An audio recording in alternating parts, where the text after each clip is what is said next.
Hello guys, അപ്പൊ ഇന്ന് ലോകമൊട്ടാകെ നമ്മളുടെ പുണ്യ റസൂലിന്റെ ജന്മദിനം ആഘോഷിച്ചുകൊണ്ടിരിക്കുകയാണ്. അപ്പൊ നിങ്ങൾ നാട്ടിലത്തെ നബിദിനൊക്കെ കണ്ടിട്ടുണ്ടാവും, ജാർഖണ്ഡിലെ നബിദിനം ഇതുവരെ കണ്ടിട്ടില്ലല്ലോ. അപ്പൊ ആദ്യം തന്നെ നമ്മളുടെ കുറൂസ് തുടങ്ങുന്നത് ഓരോ പള്ളിയിലോ അല്ലെങ്കിൽ മദ്രസിലോ വെച്ചിട്ടായിരിക്കും. നാട്ടിലത്തെ പോലെ ഇവിടെ നബിദിന റാലി പോകുന്നതിനനുസരിച്ച് ഓരോ സ്ഥലത്ത് മധുര പാനീയങ്ങളും മധുര മിഠായികളും ഒക്കെ ഉണ്ടാവും കേട്ടോ. റാലിയിൽ ബിരിയാണികളൊക്കെ സുലഭമായിരുന്നു കേട്ടോ.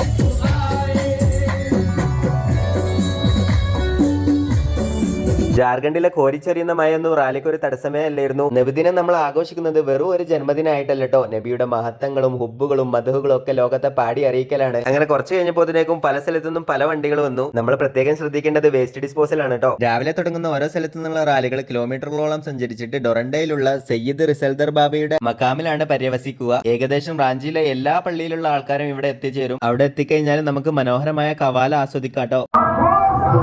പിന്നെ അവിടുന്ന് വിതരണം ചെയ്യുന്ന ഒരു സ്പെഷ്യൽ ബിരിയാണി ഉണ്ട് കേട്ടോ. നല്ല കോരി ചെറിയുന്ന മയത്ത് ചൂട് ബിരിയാണി. ടേസ്റ്റിനേക്കാൾ ഏറെ ഇതിന്റെ ബർക്കത്ത് കൊണ്ട് നമ്മൾ വീണ്ടും വീണ്ടും